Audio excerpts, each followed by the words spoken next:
Assalamualaikum warahmatullahi wabarakatuh. Yang terhormat Bapak Sugi selaku dosen pengampu mata kuliah Fisika Komputasi 2 kelas B2. Perkenalkan, nama saya Muhimmatus Saidah dengan NIM 082111333053. Di sini saya akan menjawab soal UAS yang telah diberikan, yaitu pada soal nomor 3. Saya akan share screen soal yang telah diberikan. Nah, untuk soal nomor 3 ini kita akan membahas mengenai Fourier transform, kemudian menjelaskan perbedaan DFT dan FFT, kemudian menjelaskan konsep DFT ataupun FFT.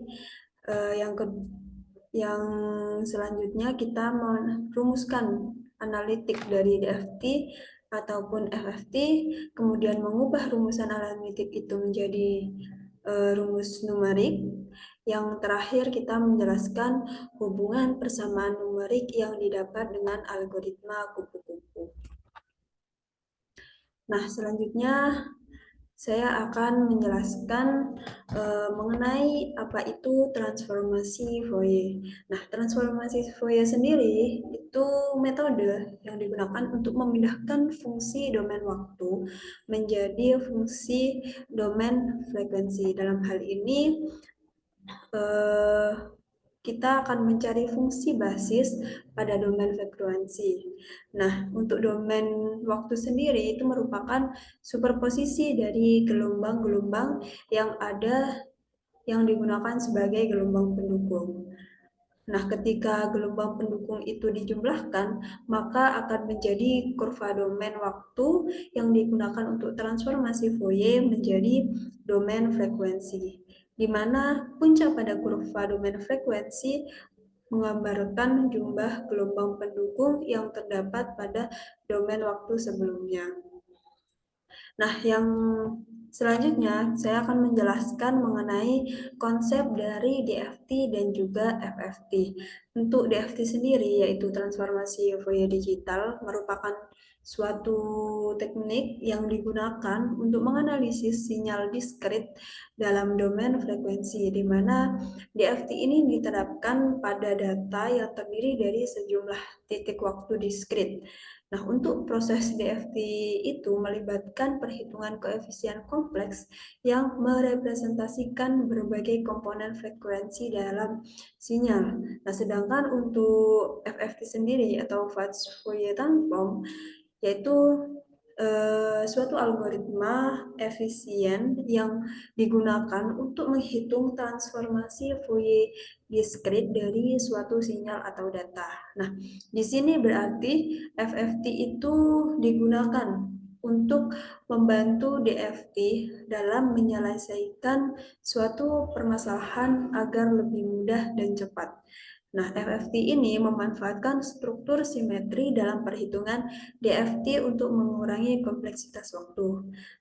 Untuk konsep FFT sendiri, itu melibatkan dekomposisi rekursif dari DFT menjadi sub DFT yang lebih kecil. Nah, di sini saya akan menjelaskan mengenai rumus atau persamaan analitik yang digunakan pada persamaan DFT dan juga FFT. Untuk persamaan yang digunakan pada DFT dan juga FFT pada satu dimensi, yaitu eh, kita dapat tuliskan, kita gunakan equation di sini. Ya, kita tuliskan satu dimensi dulu ya. Satu dimensi. Nah, di sini kita masukkan persamaannya, yaitu F omega dalam kurung sama dengan integral minta hingga sampai tak hingga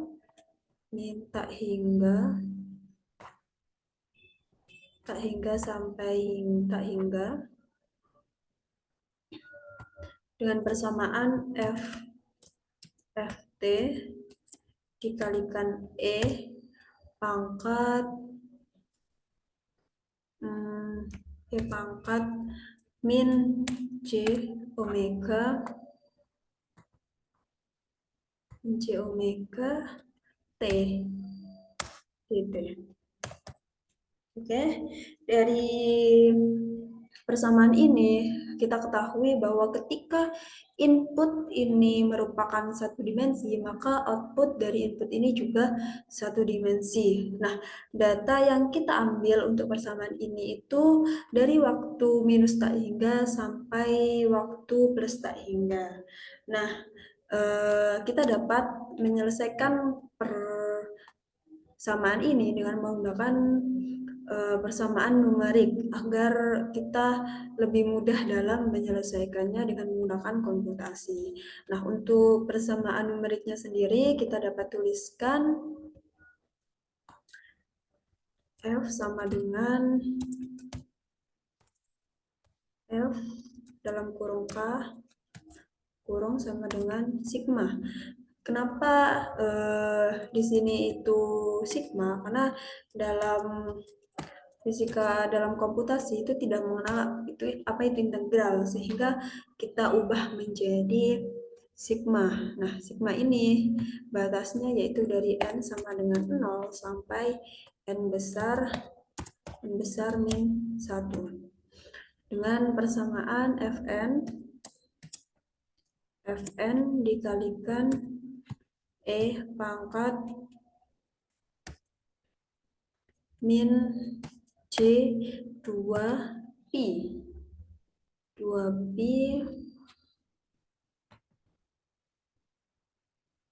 n k per n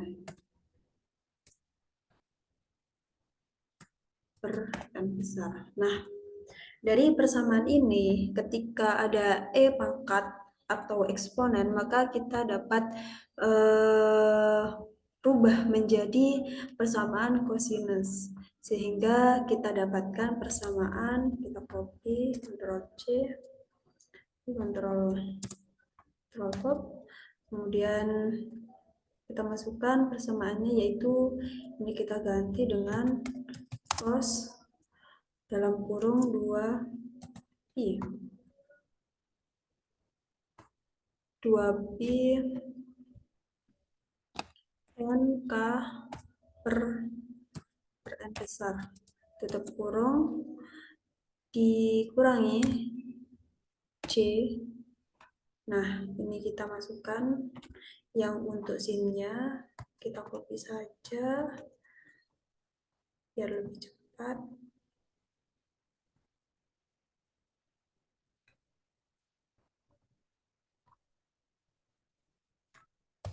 Kita copy.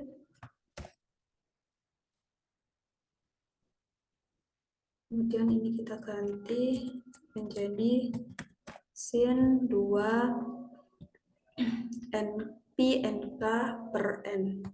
Ini dihapus.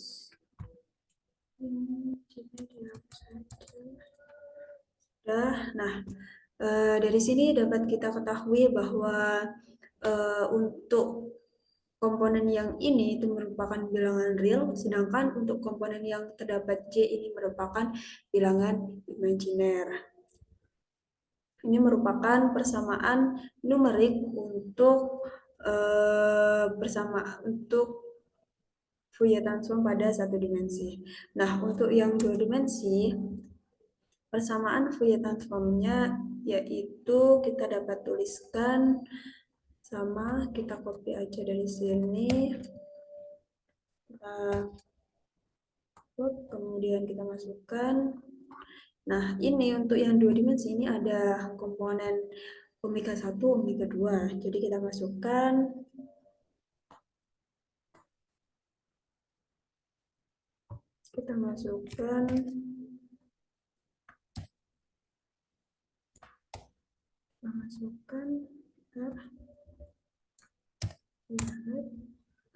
omega 1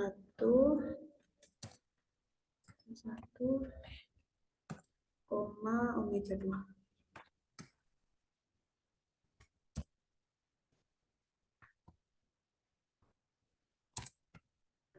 Nah, untuk persamaannya ini integralnya juga ada 2.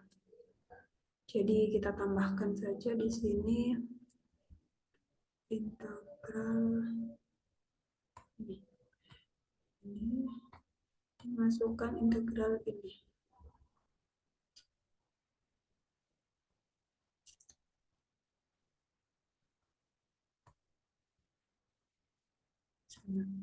Cara nambahkan integral. Tambahkan di depan sini integral. Nah, ini kemudian ini kita copy saja, kita masukkan sini. Nah, seperti ini. Ini juga sama, minus tak hingga sampai tak hingga. Nah, untuk ini kita ganti menjadi X, Y. Terus ini juga kita ganti dx dy. Untuk pangkatnya juga kita ganti menjadi min C dalam kurung omega 1.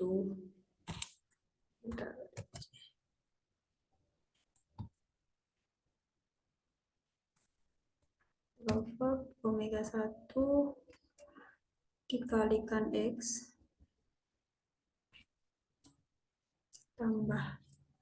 ditambah omega 2 dikalikan tutup kurung. Nah, ini merupakan persamaan Fourier transform untuk 2 dimensi. Dapat kita lihat ketika 2 dimensi dari inputnya, maka outputnya juga merupakan 2 dimensi. Sama dari yang sebelumnya kita ambil dari waktu minus tak hingga sampai dengan tak hingga. Oke, kemudian kita lanjutkan untuk persamaan numeriknya dari 2 dimensi ini, yaitu kita copy saja. Kita copy.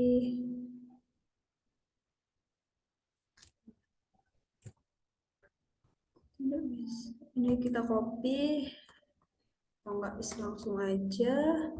Kita langsungkan pakai equation F dalam kurung K1 sama kayak ini, Ctrl C, Ctrl V, tapi ini diganti dengan K, ini juga diganti dengan K, kurung sama dengan sigma.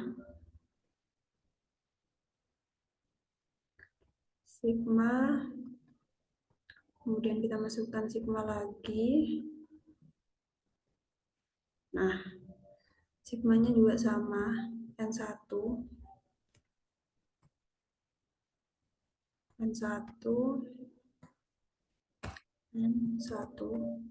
sama dengan 0. Ini N2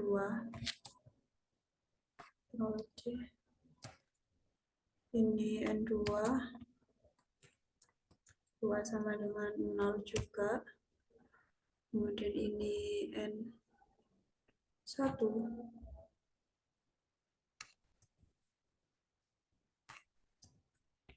N besar, ganti N besar,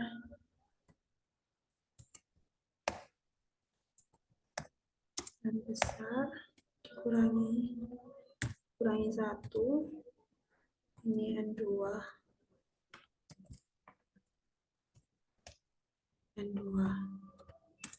Sudah kita masukkan persamaannya, yaitu F dalam kurung N-1 N2 N1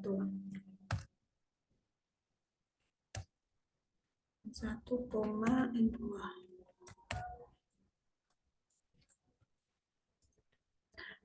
tutup kurung, kemudian dikalikan dengan E, angkat sama kayak ini, masukkan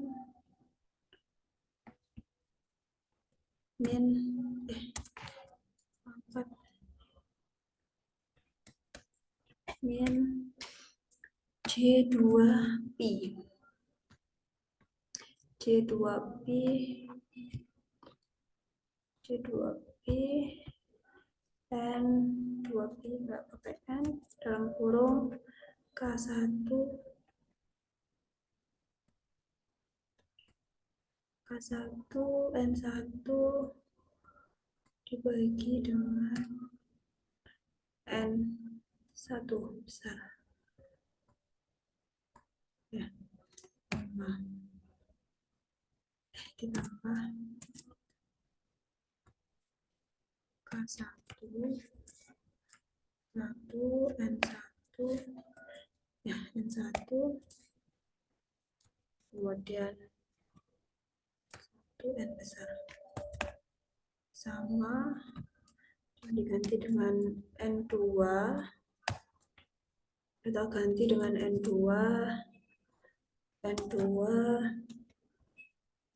kemudian N2 tutup kurung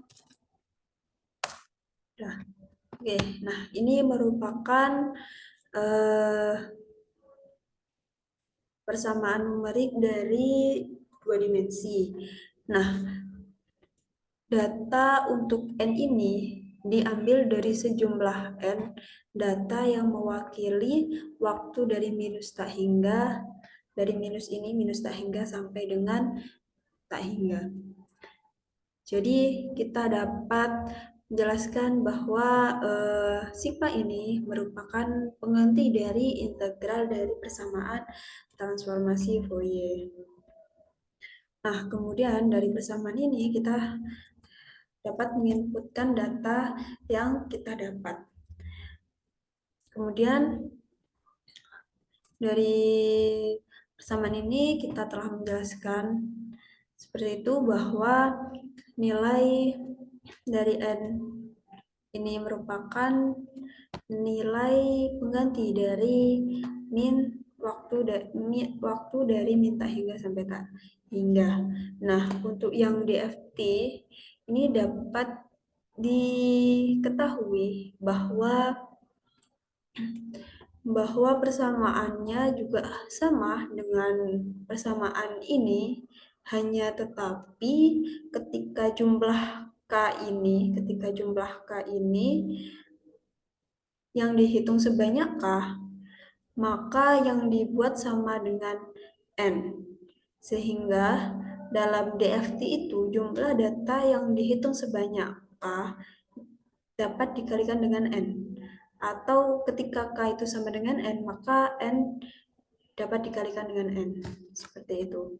Nah, kemudian kita dapatkan bahwa dari persamaan pertama ini yang satu dimensi ini kan ada cos, ada sin. Sehingga kita dapat menggambarkan bentuk dari gelombangnya itu seperti ini.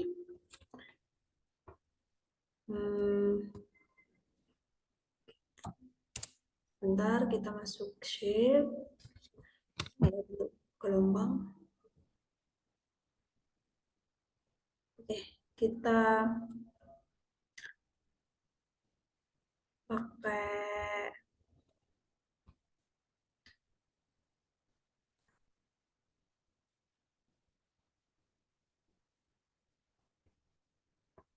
nah ini ya pakai gelombang ini. Kita pakai gelombang ini. Oh, tidak bisa ternyata. Kita ganti, kita pakai pensil. Kita pakai coretan saja, yaitu gimana ya?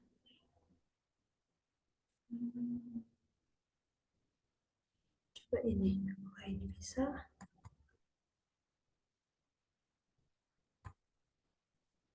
Oh ya, bisa. Oke.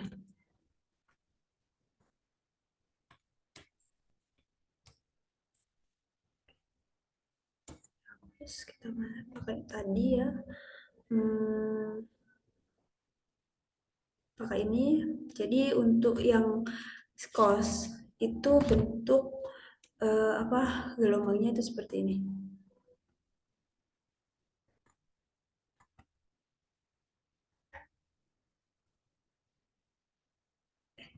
Kok jadi nggak bisa?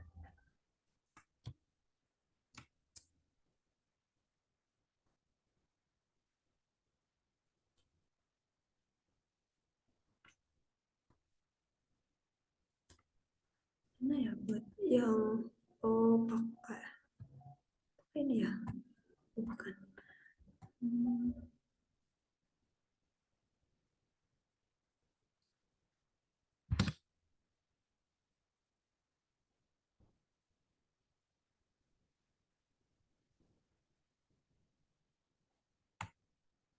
Nah, pakai ini aja. Oke, terus lihat kita gambarkan untuk yang cos itu gelombangnya seperti ini. Ya, untuk yang cos itu seperti ini, dan untuk yang sin itu gelombangnya ada bukit dan ada lembah. Nah, seperti ini. Nah, dari sini kita dapat ketahui bahwa eh, dua-duanya ini tuh merupakan bentuk yang simetri. Ini ketika dilipat satu maka bentuknya simetri, dan ini ketika dilipat juga bentuknya simetri. Akan tetapi kita di sini hanya menggunakan sebagian saja ketika kita menggunakan persamaan. Ketika kita menggunakan metode FFT.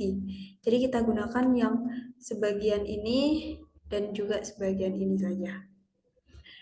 Di mana kita menghitung ketika FFT kita itu menggunakan persamaan, untuk mengetahui ini tuh kita gunakan persamaan atau kita hanya menghitung pada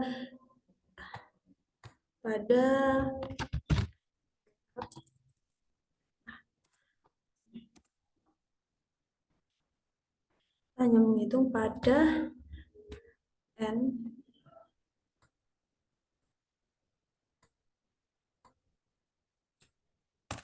n per n per 2 dikurangi dikurangi 1, tutup, kemudian n ditambah n per 2. Nah, dengan menggunakan persamaan ini, kita itu hanya kita ketika kita menggunakan FT maka kita hanya menggunakan persamaan ini dan kita hanya menghitung pada beberapa bagian saja, tidak keseluruhan. Seperti contohnya ya, ketika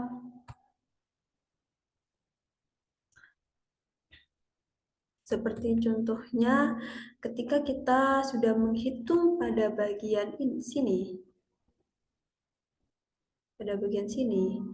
maka kita tidak perlu menghitung pada bagian sini. Ini tidak perlu. Kenapa? Karena untuk FFT ini kita dapat melakukan eh, apa ya, mengkonjugatkan nilai ini untuk menghasilkan nilai yang sebelah sini. Seperti itu. Jadi dapat kita ketahui bahwa ketika nilai ini sudah diketahui, maka nilai yang di sini itu sama dengan nilai yang di sini. Begitu seterusnya untuk yang ke bawah. Yang kita ambil hanya bagian realnya saja. Nah, untuk yang ini juga sama.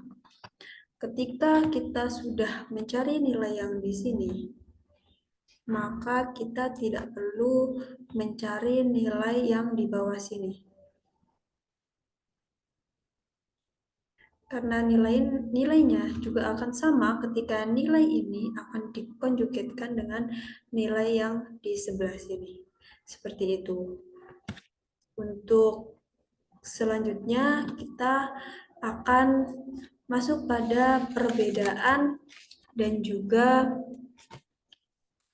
apa sih yang menjadi pembeda antara DFT dan juga FFT. Nah, untuk perbedaannya yaitu ketika menghitung FFT, ketika menghitung FFT itu tidak menghitung semuanya. Jadi tidak semua data itu dihitung sehingga rugi dari komputasinya itu menjadi jauh lebih sedikit dari pada di FT. Karena di FT itu dari semua titik ini bakal dihitung semuanya sehingga kita akan membutuhkan waktu yang lumayan lama dan juga prosesor yang lebih banyak, yang lebih tinggi untuk mengerjakan hal tersebut. Mungkin itu perbedaan yang terlihat jelas pada FFT ini. Nah, eh, persamaan di FT ini dapat kita dapat kita selesaikan dengan menggunakan algoritma kupu-kupu. Sebagaimana penjelasan yang sebelumnya, dapat kita bagi persamaannya menjadi dua. Dari persamaan ini, kita dapat membaginya menjadi dua persamaan, yaitu eh, yaitu dengan menggunakan persamaan, kita hapus terlebih dahulu saja, kita gunakan persamaan FK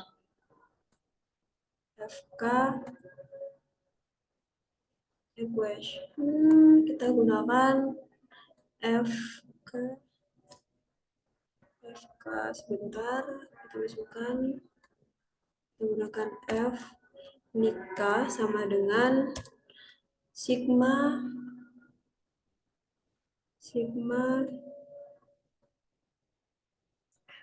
ini kita ambil saja dari sini ya, Fn per C2N ya, tadi Fn nih. Nah, ini kita ambil dari sini saja, rumusnya sama, control verb Fn E pangkat C2P N. Nah, seperti ini ya kan. Nah, ini kita dapat gunakan dua persoalan di mana kita dapat jadikan persamaannya menjadi control verb, ini menjadi N per 2 sama, untuk C-nya ini sama, kemudian untuk yang selanjutnya kita tambahkan control verb. Nah, ini tidak ada pernya, sehingga ini N saja. Nah, dari sini kita dapat ketahui bahwa yang sebelah sini itu merupakan data yang dihitung dan ini merupakan data yang dicocokkan. Sehingga nilainya, sehingga persamaannya itu menjadi FK control verb FK N per 2 sama dengan Fn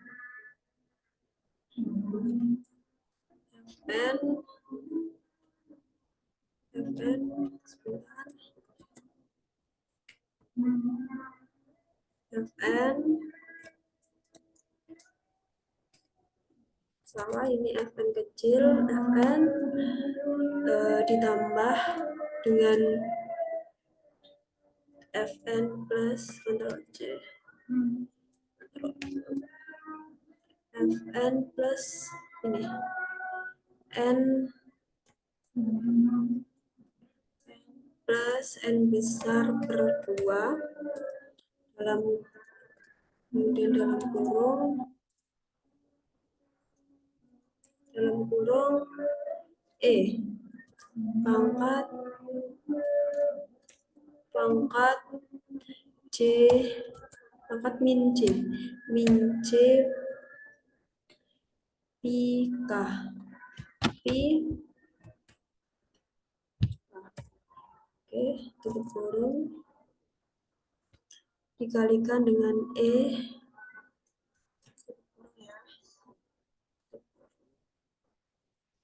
kurung dikali dengan E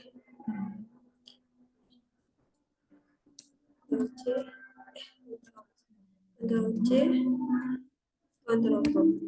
Nah, rumusnya menjadi seperti ini. Nah, ketika E pangkat min JP NK IJK ini per diganti menjadi ketika sebentar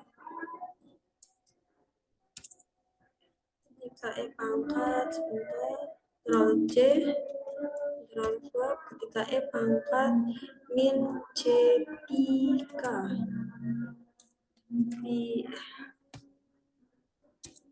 Pika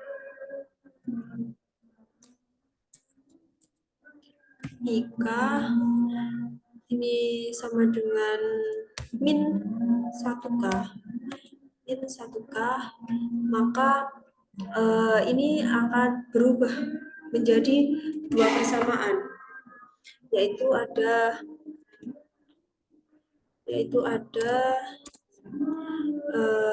yang positif dan juga ada yang negatif. Ketika K-nya itu ganjil, maka menghasilkan minus sehingga persamaan ini menjadi negatif. Nah, ketika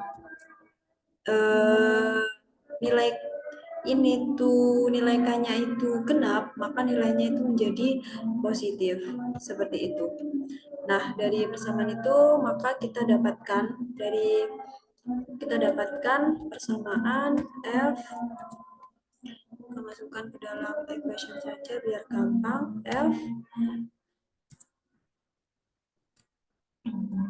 F 2K F 2K plus 1 menjadi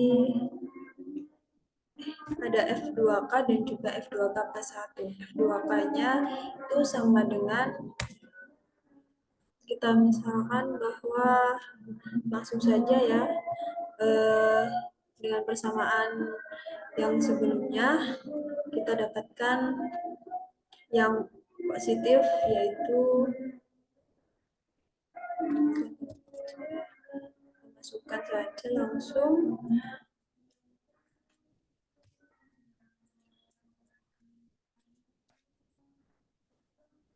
kita masukkan GN langsung kita singkat ya biar lebih cepat juga. Jadi kita masukkan persamaannya menjadi GN W kuadrat 2KN itu untuk yang F2K. Untuk yang F2K plus 1 FK2 plus 1 itu persamaannya menjadi ini HN. Nah, untuk GN-nya sendiri itu merupakan persamaan yang positif. Ya, untuk yang GN itu persamaan yang positif dan HN ini persamaan yang hasilnya negatif. Di mana K ini itu nilainya itu mulai dari 0, 1, 2 sampai n per 2 min 1. Nah, dari persamaan ini maka kita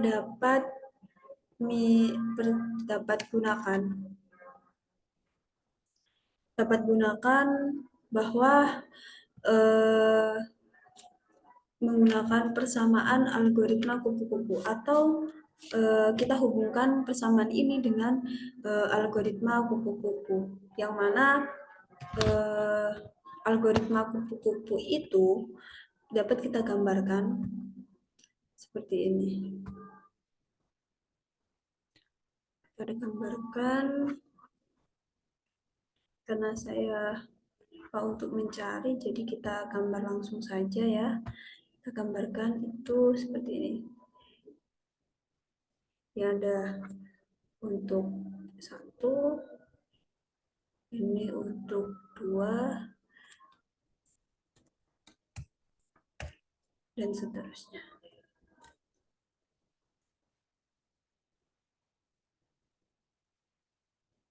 Mungkin kelamaan ya untuk ini, jadi kita gambarkan seadanya saja. Jadi ini ada kayak pasang-pasangannya seperti itu, ada pasang-pasangannya, ini juga dengan yang simetris seperti itu ya.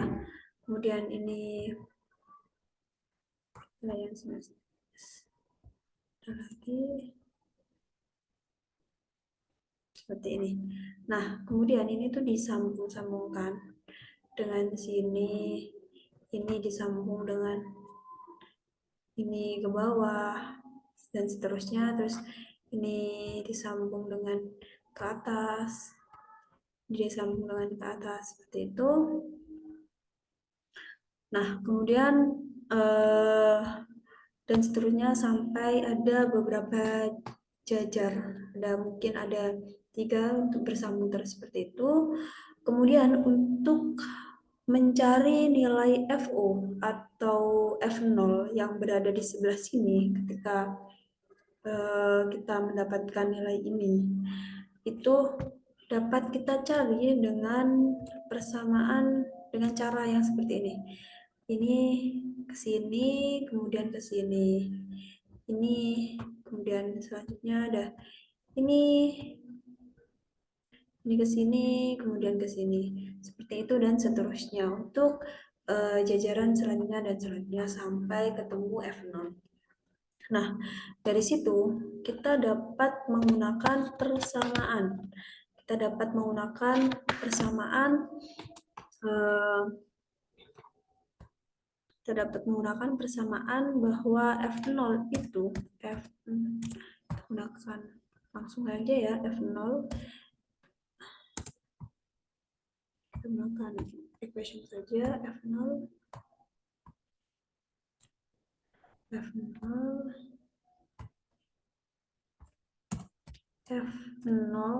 sama dengan ini. Kita misalkan bahwa kayak ini tuh sebentar, ini tuh A, ini ada kayak ini tuh ada B, terus sebelahnya ini ada A,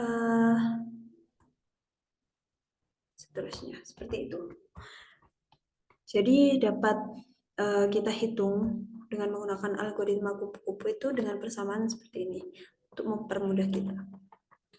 F0 B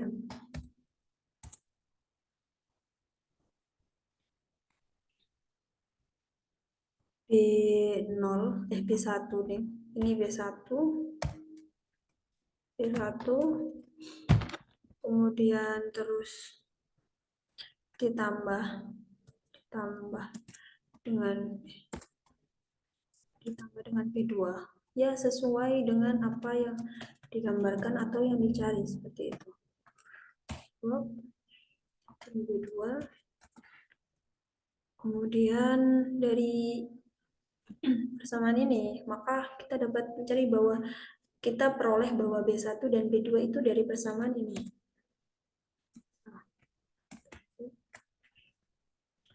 Kita cari bahwa persamaan 0 itu dari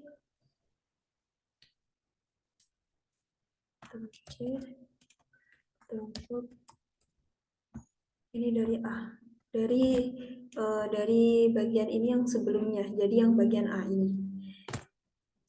Jadi A1 ditambah A3, kita pasang-pasangkan seperti itu.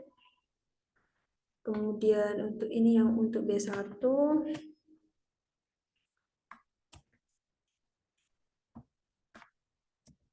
dan untuk yang B2 itu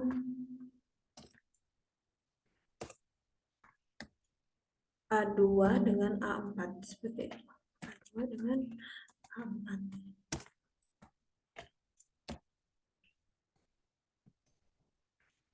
A4. Nah, selanjutnya setelah kita dapatkan A2, A4, nah A itu kita dapat rumuskan menjadi A, seumpama ini A1 ya, C, Ini A1 sama dengan F0. F0 ini, F0 bukan yang F0 ini ya, tapi F0 kecil ya. F0 kecil, F kecil 0 ditambah F4. Tuh,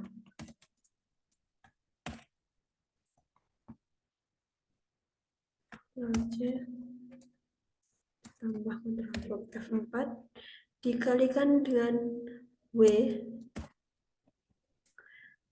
ini dikurung dulu, F4 ya, dalam kurung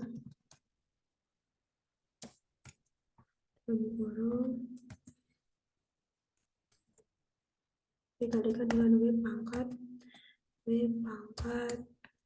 0, pangkat 0. Nah, setelah itu sama dengan kayak A2, A3, A4 itu kita ditambahkan dengan pasangannya kayak ini ya, sumpah ini F0. Terus ini ke sini, ini ke sini, ini F4 seperti itu. Ini ke sini, sumpah ini F2, terus ini F3, F6, F5 lah, F5 itu seperti itu dan seterusnya. Nah, sehingga kita dapatkan bahwa persamaan yang sesuai untuk mendapatkan nilai itu pada F2K. Persamaan dari F2K, yaitu persamaan ini. Oke, di mana GN-nya kita dapatkan bahwa GN-nya itu dalam kurung Fn, ini Fn,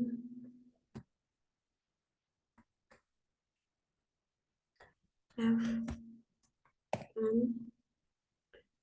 ditambah dengan F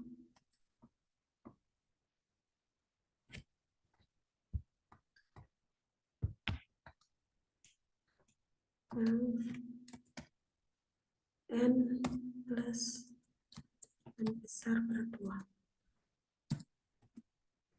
tutup kurung.